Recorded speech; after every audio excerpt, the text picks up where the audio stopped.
औज़ुबिल्लाहि मिनश्शैतानिर्रजीम। बिस्मिल्लाहिर्रहमानिर्रहीम। अस्सलामु अलैकुम वरहमतुल्लाहि वबरकातुहू। जनाब मोहतरम शौकत अली साहब, सदर उत्तर प्रदेश मजलिस इत्तेहादुल मुस्लिमीन, मोहतरम जनाब कलीम हफीज़ साहब, दिल्ली के मजलिस इत्तेहादुल मुस्लिमीन के सदर, मोहतरम जनाब वारिस पठान साहब, साबिक़ा रुकनी असम्बली मुंबई, मेरे भाई जनाब पवन राव अम्बेडकर साहब, फरहान जुबैरी साहब, मेहताब चौहान साहब, मोहतरम इमरान बॉबी साहब, ग़ुलाम साबिर साहब और ऐन अंसारी साहब जो ज़िला सदर हैं, शाहीन रज़ा साहब, आसिफ शेख साहब, गुलफाम सैयद साहब, इमरान अजहरी साहब, इस्लाम कुरैशी साहब, मोहसिन कुरैशी साहब, तौफीक प्रधान साहब, शुजा नकवी साहब, जनाब समीर जमाली साहब, मुनीर अहमद साहब, मेजर रहमान साहब, जनाब रिजवान खां साहब, बुज़ुर्गों, कौम और मिल्लत के गयूर नौजवानों, मैं आप तमाम का बेहद शुक्रिया अदा करता हूँ कि आपने अपना कीमती वक्त निकाल कर आज के मजलिस इत्तेहादुल मुस्लिमीन के इस जलसे में शिरकत की। अभी आपने मोहतरम जनाब शौकत साहब को उनकी बसीरत फ़रोज़ खिताब को सुना।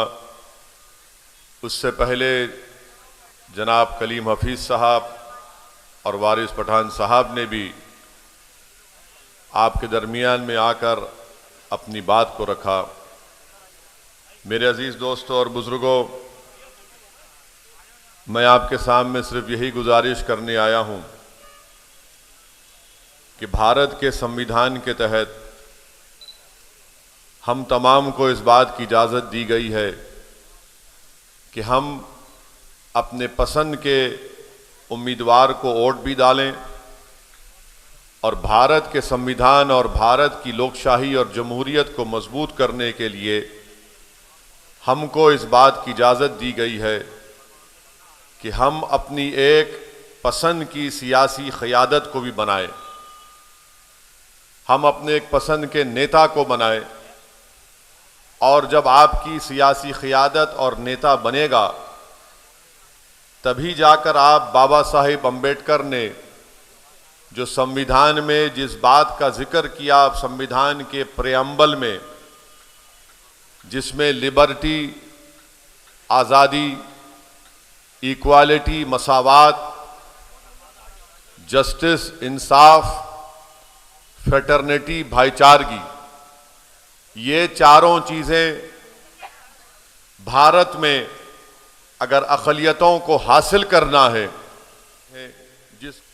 तो उन माइनॉरिटीज़ को, अक़लियतों को ये बात आज समझने की ज़रूरत है कि जब तक आप सियासी तौर पर मुतहरिक नहीं होंगे, जब तक आप अपनी एक सियासी अहमियत को और अपने वोट की अहमियत को अगर आपको बरकरार रखना है, क्योंकि आज उत्तर प्रदेश हो या भारत के बहुत से प्रदेश या रियासतें हों, वहाँ पर भारत की सबसे बड़ी अक़लियत मुसलमान है, उसके बाद हमारे ईसाई भाई हैं, सिख भाई हैं, जैन भाई हैं। इनके वोट की कोई अहमियत नहीं रही। आज मैं बिल्कुल खुलकर आपसे कह रहा हूँ, क्योंकि मैं अल्फाज चाप कर बोलना मेरी फितरत में नहीं है। मैं खरी खरी और सच्चाई को बयान करना ये मेरा मकसद रहा है और इसीलिए जब मैं इन तल्ख और सच्चाई भरे जुमलों को अदा करता हूं तो बहुत से लोगों को पेट में दर्द शुरू हो जाता है। मगर सच्चाई यह है, आज उत्तर प्रदेश में मुसलमानों के वोट की कोई अहमियत नहीं है, आपके कोई वोट की अहमियत नहीं है, क्यों नहीं है? इसलिए कि बीजेपी को आपके वोट की जरूरत नहीं है। बीजेपी को आपके वोट की जरूरत नहीं है। आप पूछेंगे तुम कैसे बता रहे हो? तो आप देख लीजिए, भारत की पार्लियामेंट में, संसद में 300 से ज्यादा बीजेपी के अराकीन पार्लियामान है, एक भी मुसलमान नहीं है। उत्तर प्रदेश में इनके 300 एमएलए हैं, एक भी मुसलमान नहीं है। अब दूसरी जानिब आप आइए, समाजवादी पार्टी है, कांग्रेस पार्टी है, बीएसपी है, इनको यह लगता है कि मियां हमको छोड़ के कहां जाएगा। इनको यह लगता है कि ये मियां हमको छोड़ के कहां जाएगा, हम ही तो इसके चौधरी हैं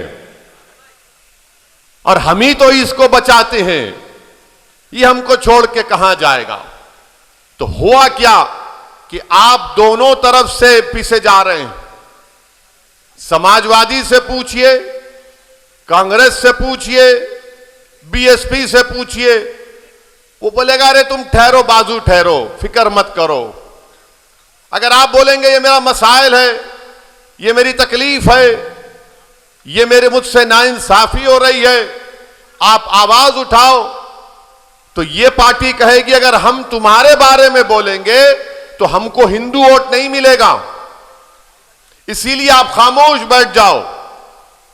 ये इनके अल्फाज हैं। अगर इस पार्टी में कोई इनका नेता मंच पर चढ़ जाता है और मंच पर सामने आकर बैठना चाहता है तो उससे कहा जाता तुम सामने नहीं बैठना, क्योंकि तुम 19% हो, जो 5% है सामने बैठेगा, जो 19% है पीछे बैठेगा। यह हकीकत है, इससे कोई इनकार नहीं कर सकता। तो अब ऐसे माहौल में जहां पर आपकी कोई सियासी अहमियत अब बरकरार नहीं रही, और अगर कोई कह रहा है कि उत्तर प्रदेश में मुसलमान अक़लियत की एक सियासी अहमियत बरकरार है, तो मैं उनके सामने बैठकर बातचीत करने के लिए तैयार हूं, मगर याद रखो 6-7 मिनट के अंदर तुम तकलीफ में आ जाओगे। मैं इतने जुमले और इतनी बातें दलाइल पेश कर दूंगा कि तुम नहीं बैठ सकोगे। अगर कोई कहेगा कि नहीं सेकुलरिज्म को जिंदा रखना है, मैं कहूंगा सेकुलरिज्म जिंदा ही नहीं है। अभी सेकुलरिज्म जिंदा नहीं है, संविधान का सेकुलरिज्म जिंदा है और जिंदा रहेगा हमेशा। मगर सियासी सेकुलरिज्म को तो इन्होंने मुसलमानों के साथ दफनाकर उसकी खबर बना दी, मुसलमानों के साथ उसको दफना दिया। अब ये एक आकर कहते हैं कि नहीं नहीं बाबा जिंदा रखो, अभी दफनाया नहीं है, जनाजा है, तुम अपने कंधे पर उठाकर चलो इसको। ये सेकुलरिज्म का जनाजा अब हम नहीं उठाएंगे। ये सेकुलरिज्म को, अगर सियासी सेकुलरिज्म की तुम बात कर रहे हो तो हमको इसकी जरूरत नहीं है। हमको वो सेकुलरिज्म की जरूरत है जहां पर हर मजहब के लोग इत्मीनान और इज्जत के साथ अपनी जिंदगी गुजार सकें, जिसका संविधान ने वादा किया है। संविधान के फंडामेंटल राइट को आप पढ़ेंगे तो उसी में लिखा गया। मगर ये एक तरफ सियासी पार्टियां हैं, चाहे समाजवादी हो, कांग्रेस हो या बीएसपी हो, और दूसरी तरफ तो बीजेपी है। इनके पास, अरे भाई इतना लंबा हूं और तुम कितना लंबा होगे, बैठ। ये हमारे अब्बा की गलती, इतने लंबे हो गए, वरना नहीं थे हम।